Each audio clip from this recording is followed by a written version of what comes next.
பரமண்டலங்களில் இருக்கும் எங்கள் பிதாவே. பிதாவேனா என்னது? டேடி.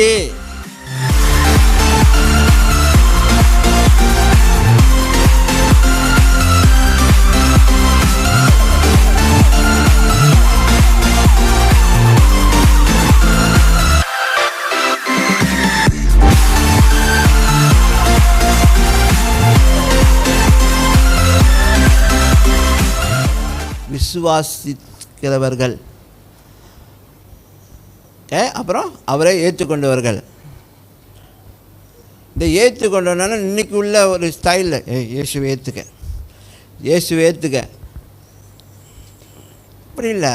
அந்த அந்த அந்த ஐக்கியத்துக்குள்ளே வரணும். பிதா குமார பரிசுத்தாவி என்ற அந்த திரியேக குடும்பத்துடைய ஐக்கியத்துக்குள்ளே அவங்க வர்றதுக்கு இயேசு கிறிஸ்து மூலமாக தான் வர முடியும். ஏன்னா இயேசு தான் பாவ மன்னிப்புக்காக ரத்தம் சிந்தினவர். அப்போ அவரை நம்பும்பொழுது நம்ம என்ன ஆயிடுறோம்? நம்ம பிதாவுடைய ஐக்கியமாயிடுறோம். ஹலோ, இயேசு கிறிஸ்துவை நம்பும்பொழுது, அவரை நம்ம தேவனாக ஏற்றுக்கொள்ளும் பொழுது நம்ம பாவம்லாம் மன்னிக்கப்பட்டிருது. அமாவலியா. அப்போ நம்ம என்ன, அந்த திரியேக குடும்பத்துக்குள்ளே ஒரு அங்கத்தினராக சேர்க்கப்படுகிறோம். அதனால தான் அதனால தான் இயேசு கிறிஸ்து சொல்கிறாரு, இனி அவரை யாவே, அல் ஷடாய், எலோஹீம் அப்படிலாம் கூப்பிட வேணாம். பரமண்டலங்களில் இருக்கும் எங்கள் பிதாவே. பிதாவேனா என்னது? டேடி, அப்பான்னு கூப்பிடுங்கன்றாரு. பழைய ஏற்பாடுலாம் யாவே, எலோஹீம், யெகோவா இப்படி தான். அந்த பேரை காட்டுவானா அப்படியே ஆடுவாங்க. ஏன்னா அவ்வளோ அவர் பயங்கரமானவரம். ஆனால் இப்போ இயேசு கிறிஸ்து என்ன சொல்கிறாரு? பரமண்டலங்களில். அப்போ கூட பரலோகம்னு சொல்லலை,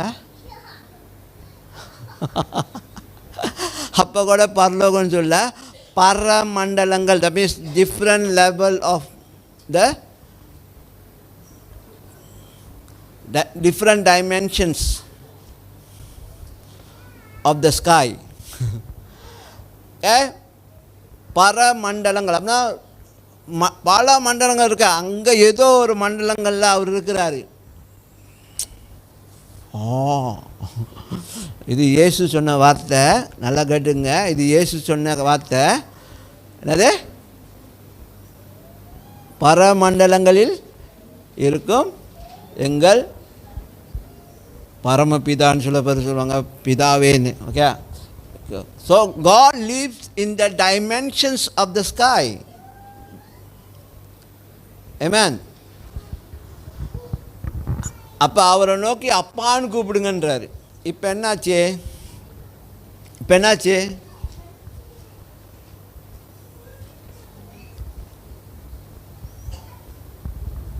இப்போ நம்ம அவர் இயேசு கிறிஸ்துவை நம்பினால என்ன ஆகுது? அந்த குடும்பத்துக்குள்ளே நம்ம வரோம், அந்த குடும்பத்தோடு நம்ம ஐக்கியமாகிறோம்.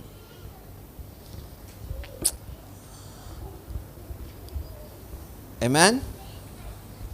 Amen.